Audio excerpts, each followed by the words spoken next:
Dalam video ini, kita akan membahas tentang bagaimana perjanjian internasional dapat mendukung ekspor mobil Indonesia ke pasar Australia.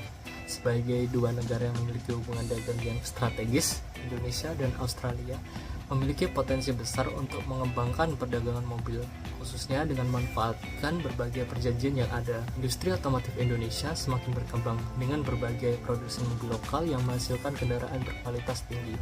Namun, untuk menembus pasar Australia, Indonesia perlu memanfaatkan perjanjian perdagangan yang dapat memberikan kemudahan dan keuntungan bagi pelaku industri. Salah satu perjanjian utama yang bisa mendukung ekspor mobil Indonesia ke Australia adalah Indonesia-Australia Comprehensive Economic Partnership Agreement atau IACEPA.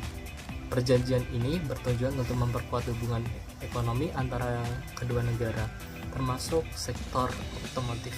Dalam IACEPA, terdapat pengurangan tarif impor yang akan membantu produsen mobil Indonesia untuk menawarkan harga yang lebih kompetitif di pasar Australia.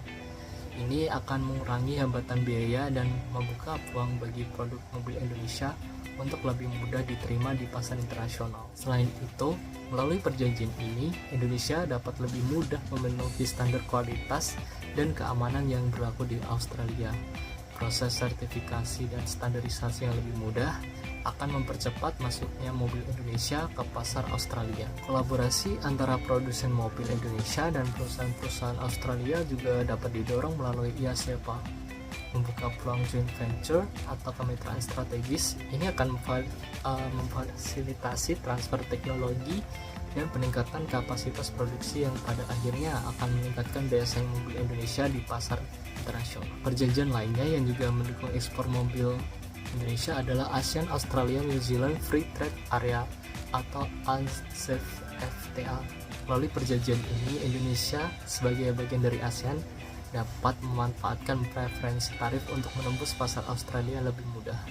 Selain dukungan perjanjian perdagangan promosi sebagai produk Indonesia yang dapat melalui pameran otomotif internasional, serta pemasaran yang cerdas dan strategi branding akan membantu memperkenalkan mobil Indonesia lebih luas di pasar internasional. Perjanjian perdagangan seperti ini menawarkan peluang besar bagi produsen mobil Indonesia untuk menembus pasar Australia. Dengan dukungan perjanjian ini, industri otomotif Indonesia dapat tumbuh lebih kuat dan berkembang di pasar internasional.